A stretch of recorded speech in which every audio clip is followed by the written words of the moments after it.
Every time I came back from visiting my parents, I found my wife wearing perfume she never wore around me. At first, it seemed like a nice change. Then, questions turned into fear, and what I witnessed through the nanny cam left me completely paralyzed. I'm sitting in my car in the grocery store parking lot at 3:17 p.m. on a Thursday, watching live footage on my phone from the nanny cam I installed in our living room 3 days ago. My wife Natalie is standing in the center of the frame, and she's not alone. There's a man I've never seen before sitting on our couch, and she's doing something I can't quite process. She's spraying perfume on her wrists, her neck, behind her ears. The same floral scent I've been smelling for months every time I come home from my parents' house.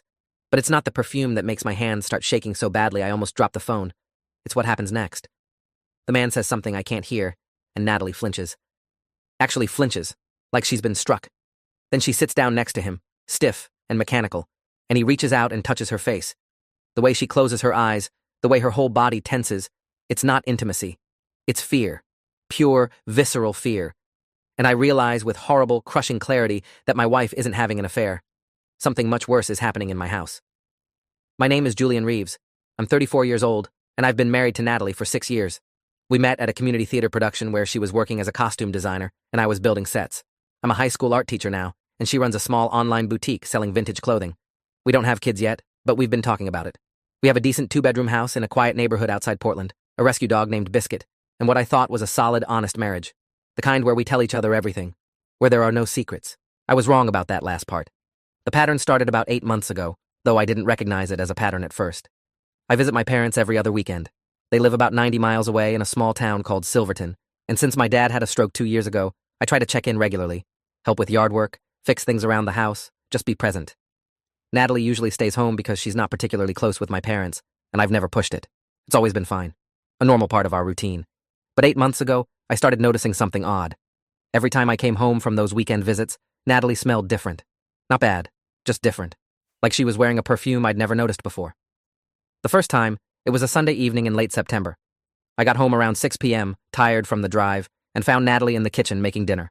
She hugged me hello, and I caught the scent immediately. Floral, sweet, with undertones of vanilla and something else I couldn't quite identify. New perfume? I asked casually. She pulled back slightly. What? No. Same stuff I always wear. I knew that wasn't true. Natalie had worn the same perfume since I'd met her. A light, citrusy scent she bought from a small shop downtown. This was completely different. But she seemed genuine in her confusion, so I let it go. Maybe I was misremembering. Maybe she'd always worn different scents, and I'd never paid attention. The second time was 2 weeks later. Another Sunday evening, another return from my parents' house, and there it was again. That same floral scent, unmistakable now. Babe, you're definitely wearing something different, I said, trying to keep my tone light. It smells nice. Natalie was folding laundry on the couch. She looked up at me with an expression I couldn't quite read. I'm not wearing anything, just my usual perfume. I walked closer, leaned in. No, this is different, sweeter, more floral. She stood up quickly, grabbing the laundry basket. Julian, I don't know what you're smelling, but it's the same perfume I've worn for years. Maybe you're congested from the drive. Her voice had an edge to it I wasn't used to hearing. I dropped it, but I couldn't stop noticing. Every other weekend, like clockwork, I'd come home from my parents' house and smell that perfume. And every time I mentioned it, Natalie denied it. Said I was imagining things, that she wore the same scent every day, that maybe I was smelling her lotion or her shampoo or the fabric softener. The explanations were always reasonable, always plausible, but the scent was there, consistent, undeniable. I started paying closer attention to other things, the way Natalie seemed on edge when I got home from those trips, the way she'd shower within an hour of my return, even if she'd showered that morning, the way she avoided prolonged physical contact for the first few hours I was back. I told myself I was being paranoid. That stress at work was making me see patterns that didn't exist. I'm an art teacher at a Title I school, and the job can be overwhelming. Budget cuts, overcrowded classes, students dealing with trauma I'm not equipped to handle. Maybe I was projecting my anxiety onto my marriage, looking for problems where there weren't any, but the perfume kept happening. December came, and with it, the holiday season. I visited my parents the weekend before Christmas to help decorate and do some shopping. When I got home Sunday night, Natalie was in the living room wrapping presents. The scent hit me the moment I walked through the door. Stronger this time, almost overwhelming. Natalie, please just tell me what perfume that is, I said, trying to keep the frustration out of my voice. I'm not judging. I just want to know. She looked up at me, and for a split second, I saw something in her eyes. Fear? Panic? It was gone so fast I couldn't be sure. Julian, I don't know what you want me to say. This is the perfume I always wear. If it smells different to you, Maybe you should see a doctor. Maybe something's wrong with your sense of smell." Her voice was calm, measured, but her hands were shaking slightly as she taped the wrapping paper. I didn't push it. Didn't want to ruin Christmas. But the comment about seeing a doctor stuck with me. What if something was wrong with me? What if I was developing some kind of neurological issue that was distorting my perception? I made an appointment with my primary care physician for early January. Dr. Lisa Nguyen had been my doctor for 8 years. She was thorough, practical, and didn't suffer fools. I explained the situation, feeling ridiculous as I described smelling a perfume my wife insisted she wasn't wearing. "Let's rule out the obvious things," Dr. Nguyen said, making notes. "Any headaches? Vision changes? Memory problems?" No to all three. She did a neurological exam, had me follow her finger with my eyes, tested my reflexes, asked me to identify different scents from bottles she kept in her office. Everything came back normal. "Your sense of smell is fine, Julian," she said. "Probably better than average, actually. If you're consistently smelling something your wife says isn't there, either you're both perceiving the same scent differently, or something else is going on." Something else. The words hung in the air between us. I thanked her and left. January turned into February. The pattern continued. Every other weekend, I'd visit my parents. Every time I came home, Natalie would smell like that perfume. And every time I mentioned it, she'd deny it. But other things started happening too. Small things I might not have noticed if I wasn't already on edge. I'd come home and find Natalie had rearranged furniture. Just slightly. The couch moved a few inches to the left. The coffee table angled differently. The decorative pillows arranged in a pattern she never used. When I asked about it, she'd say she was redecorating, trying new layouts, keeping things fresh. Reasonable explanations. Always reasonable. Then there were the phone calls. I'd walk into a room and Natalie would be on her phone, and the moment she saw me, she'd end the call. "Wrong number," she'd say, or "spam call," or "just my mom, I'll call her back later." But her mom lived in Arizona, and they talked maybe once a month. The frequency didn't match. Neither did the look on Natalie's face when she ended those calls. Guilty. Afraid. I started to wonder if she was having an affair. The thought made me physically sick, but it was the only explanation that made sense. The perfume, the phone calls, the way she seemed different on the weekends I was gone. I didn't want to believe it.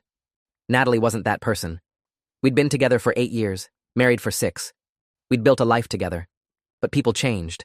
People lied. I decided to test my theory.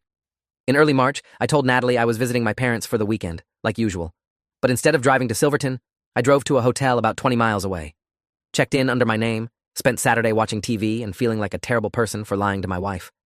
Sunday morning, I drove home earlier than usual. Around 10 a.m. instead of my typical 6 p.m., I wanted to see if anything was different, if she'd be caught off guard. When I walked through the front door, Natalie was in the kitchen making coffee. She looked up, startled. "Julian? You're home early."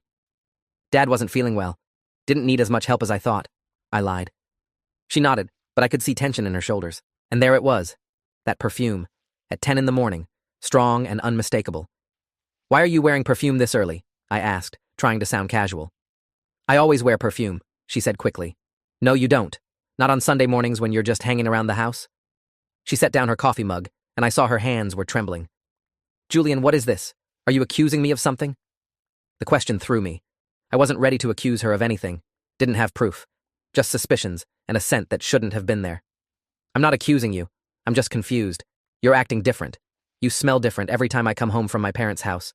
You're on your phone constantly. You're rearranging furniture. Something's going on, and I need you to tell me what it is." Natalie's face went pale. For a moment, I thought she was going to confess.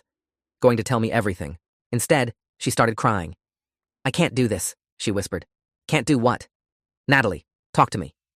She shook her head, walked out of the kitchen, and locked herself in our bedroom. I stood there for 20 minutes, knocking on the door, asking her to let me in. She didn't respond. Eventually, I gave up and went to sleep on the couch. That night, I lay awake thinking about what to do. Confront her more directly? Hire a private investigator? Check her phone? Every option felt like a betrayal of trust, but so did ignoring what was clearly happening. Around 2 a.m., I made a decision. I was going to install a camera. Just one. Something small and discreet. I'd set it up before my next trip to my parents' house and see what happened when I was gone. The thought made me feel sick. I'd become the kind of person who spied on his wife. But I needed to know. The not knowing was worse than any truth could be. I found the camera online. A nanny cam disguised as a digital alarm clock. It was $140, had motion detection, live streaming capability, and could store up to 64 hours of footage. I ordered it with overnight shipping. It arrived on Wednesday. That evening, while Natalie was out meeting a friend for dinner, I set it up on the bookshelf in our living room, angled it so it captured the couch, the front door, most of the room, synced it to an app on my phone, tested it to make sure the video quality was clear and the audio worked. Then I deleted the app from my phone's home screen and buried it in a folder where Natalie would never think to look. I felt like a criminal, like I was planting evidence instead of just trying to uncover truth. But I was committed now. The following weekend, I told Natalie I was visiting my parents again. She nodded, didn't ask questions, seemed almost relieved I'd be gone. I left Saturday morning, drove to Silverton, actually spent the day with my parents this time because the lying was eating me alive. That night, around 9 p.m., I opened the camera app on my phone. The living room was empty. Lights on, but no Natalie. I watched for 30 minutes. Nothing happened. I checked again at 11 before going to sleep at my parents' house. Still nothing. Sunday morning, I checked at 8 a.m. Natalie was on the couch reading a book. Normal. Completely normal. I started to feel stupid. Maybe there was no affair. Maybe I'd invented the whole thing in my paranoid mind. Then, at 10:30 a.m., the front door opened. A man walked in. I didn't recognize him. He was maybe 40, average height, wearing jeans and a button-down shirt. Dark hair, glasses, completely unremarkable. He walked into the living room like he owned the place. Natalie stood up from the couch, and I expected her to hug him, kiss him, something that would confirm the affair I'd convinced myself was happening. Instead, she just stood there, frozen. The man said something I couldn't hear clearly through the audio. Natalie nodded. Then he walked to our bookshelf, pulled out a bottle of perfume I'd never seen before, and handed it to her. My stomach dropped. She took the bottle, opened it, and started spraying. Wrists, neck, behind her ears. The same methodical pattern I'd seen 1,000 times when she got ready for work. But this wasn't preparation for anything. This was compliance. The man sat down on the couch and gestured for her to sit next to him. She did, moving like a puppet on strings. That's when I realized I needed to get home. Immediately. I told my parents there was an emergency, apologized for leaving early, and drove back to Portland going 20 miles over the speed limit the entire way. I didn't call Natalie, didn't want to give her warning, didn't want the man to disappear before I could confront him. The drive took 90 minutes. I checked the camera app 3 times during the drive, pulling over to look because I couldn't focus on the road and the screen simultaneously. The man was still there. He and Natalie were talking. She looked terrified. When I pulled into our driveway at 1:15 p.m., his car was still parked on the street. A gray sedan, Oregon plates, nothing distinctive. I got out of my car and walked to the front door, my heart pounding so hard I could feel it in my throat. The moment I opened the door, I smelled the perfume. Overwhelming, suffocating. Natalie was sitting on the couch, and the man was standing near the window. They both turned to look at me. Natalie's face went white. "Julian," she whispered, "you're home early." "Who the hell are you?" I directed the question at the man. He smiled, actually smiled. "I'm an old friend of Natalie's, just catching up." "Get out of my house." My voice was shaking. "Julian, please." Natalie stood up. "Let me explain." "Explain what? Explain why there's a strange man in our house? Explain why you're wearing perfume you've been lying to me about for 8 months? Explain any of this, Natalie, because I'm about 2 seconds from calling the police." The man's smile faded. "That won't be necessary. I'll go. But Natalie, we'll talk later." He walked past me toward the door, and every instinct told me to grab him, to not let him leave. But I let him go. Heard his car start, heard him drive away. Then I turned to my wife. "Start talking, right now." Natalie collapsed onto the couch, shaking so hard she could barely get words out. "His name is Philip Dorsey. We grew up together, in foster care." I knew Natalie had been in the system as a kid. She'd told me early in our relationship that her biological parents lost custody when she was 7, that she'd bounced between foster homes and group homes until she aged out at 18. She rarely talked about it, said it was a painful time she preferred to leave in the past. I'd respected that. Never pushed. "Okay, and?" I sat down across from her, trying to keep my voice level. "He was in one of the homes I was in, when I was 14, for about 8 months. She was crying now, full-body sobs that made her shoulders shake. "Natalie, I need you to tell me what's happening. Why is he here? Why the perfume?" She looked up at me, and the expression on her face was pure devastation. "He found me 6 years ago, right after we got married, contacted me through social media, said he'd been looking for me, said he missed me, said we'd been close when we were kids." "Were you close?" "No." The word came out as a whisper. "He was 17 when I was 14. He was one of the older kids in the home. And he hurt me, Julian.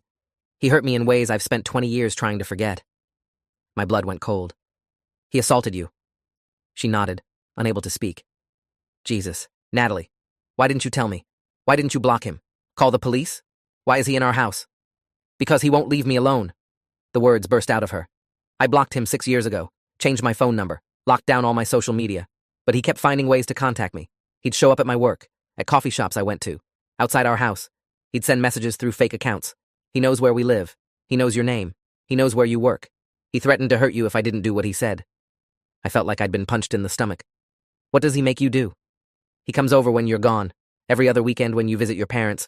He makes me spray that perfume because it's the same one I wore when I was 14, when it happened. He makes me sit with him, talk to him, listen to him talk about the past like it was some beautiful thing instead of a nightmare. He touches my face, my hair, nothing more than that. But Julian, I can't breathe when he's here. I can't think. I just freeze. How long has this been happening? The visits? 8 months. He escalated after I got a restraining order last year. I didn't tell you about the restraining order because I thought I could handle it myself. Thought if I just got the legal protection, he'd leave me alone. But the day after it was served, he showed up at the house when you were at work. Said if I didn't drop it and let him visit, he'd make sure you had an accident.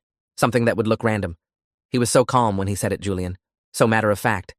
And I believed him. I stood up, pacing the room because I couldn't sit still. We're calling the police. Right now. No, Julian, please. She grabbed my arm. He said if I ever told anyone, if I ever involved the police, he'd hurt you. I can't risk that. I can't. Natalie, you can't keep living like this. He's controlling you, terrorizing you. This is stalking, harassment, possibly worse. I know. Her voice was hollow. But I don't know what to do. I've tried everything. The restraining order made it worse. Blocking him doesn't work. Moving won't work because he always finds me. I'm trapped. I pulled out my phone. I have video footage from a camera I installed in the living room. I have proof of him being here without your permission. That violates any restraining order you had, even if you dropped it. She looked at me in shock. You've been recording us? I thought you were having an affair. I'm sorry. I know that's horrible, but Natalie, I was desperate. And now I'm glad I did it because we have evidence. The next few hours were a blur. I called the Portland Police Department's non-emergency line and explained the situation. They sent 2 officers to take a statement. Officer David Huang, 12 years on the force, and Officer Rebecca Mills, 8 years. They were professional, calm, asked detailed questions. Natalie told them everything. The history with Philip Dorsey, the contact 6 years ago, the restraining order she'd gotten and then dropped under duress, the threats he'd made, the forced visits. I showed them the video footage from the nanny cam. They watched it, made notes, asked if they could take a copy. I sent it to the email address Officer Huang provided. This is stalking, harassment, and possibly violation of a previous restraining order, Officer Mills said. We'll need to file a report and forward this to our detective division. Do you feel safe staying here tonight? No, Natalie said immediately. Is there somewhere you can go? Family? Friends? We decided to stay with my parents. Packed bags while the officers waited, loaded Biscuit into the car, and drove to Silverton. I called my parents on the way to explain, keeping it vague. Family emergency. Would explain more when we arrived. They didn't ask questions, just said to come.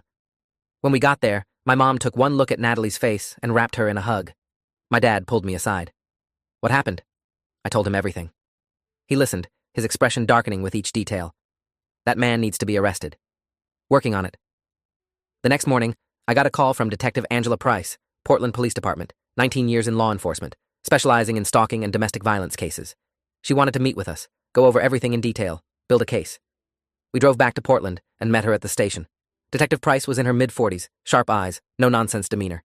She reviewed the video footage, read through the old restraining order documentation Natalie had kept, took a detailed statement about every interaction Natalie had with Philip Dorsey over the past 6 years.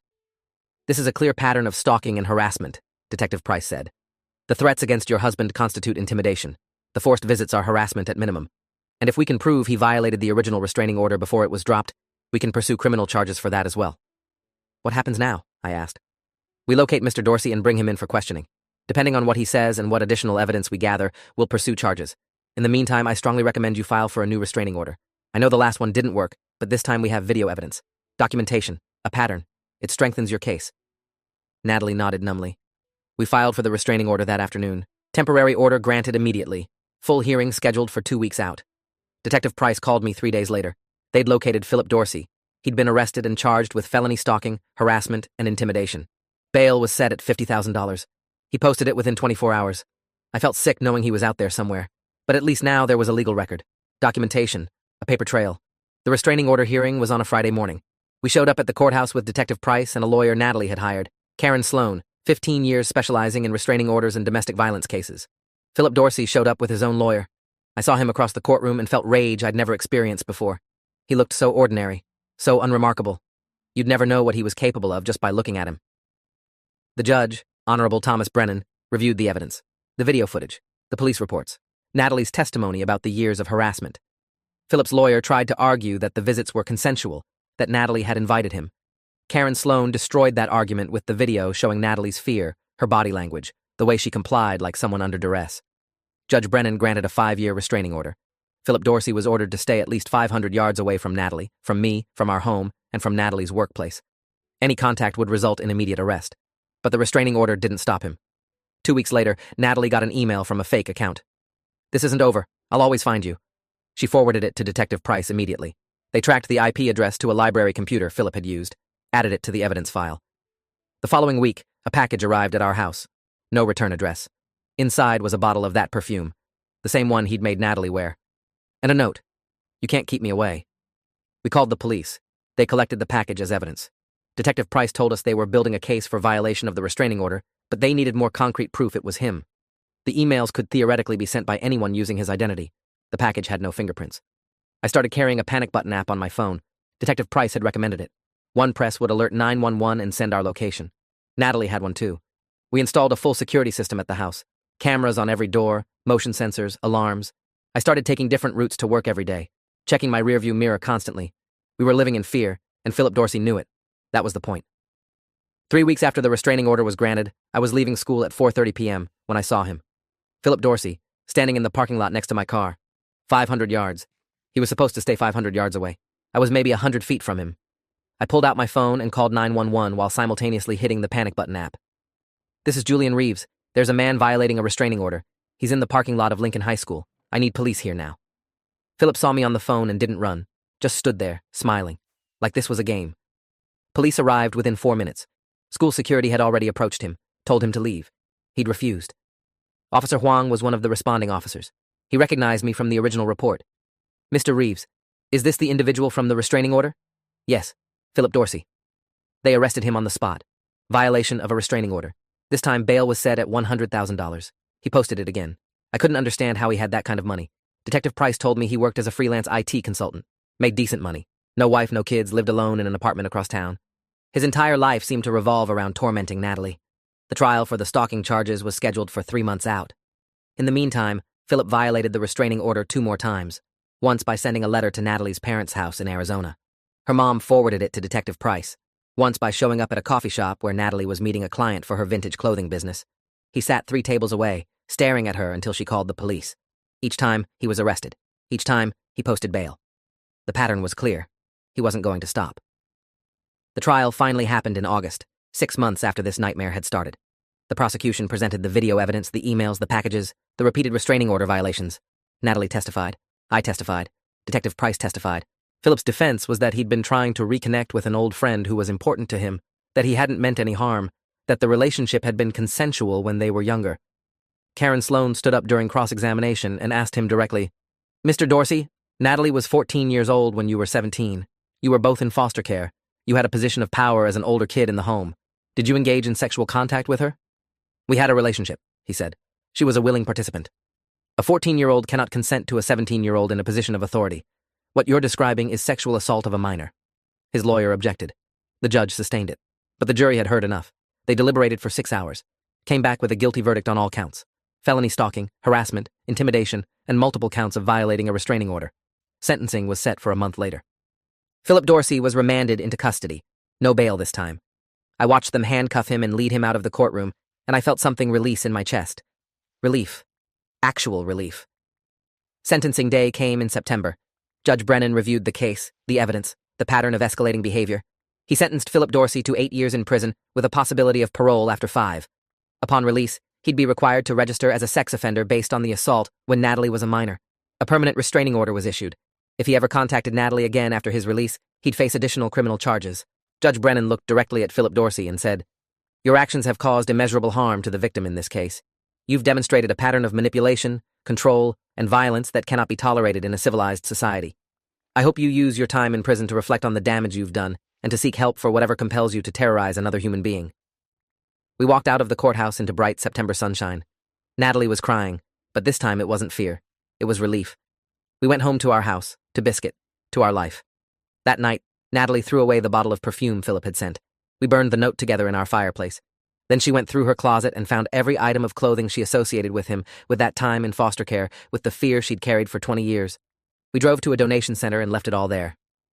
"I don't want any of it," she said. I want to start over. We can start over, I told her. We can build something new. The next few months were about healing. Natalie started seeing a therapist, Dr. Michaela Sutton, who specialized in trauma and PTSD. The sessions were hard. Natalie would come home exhausted, emotionally drained, sometimes angry at the world, and sometimes just sad. But slowly, gradually, she started to reclaim pieces of herself she'd lost. We went to couples counseling too, with Dr. Raymond Fletcher, who helped us navigate the breach of trust around the nanny cam, the secrets Natalie had kept, the paranoia I'd developed.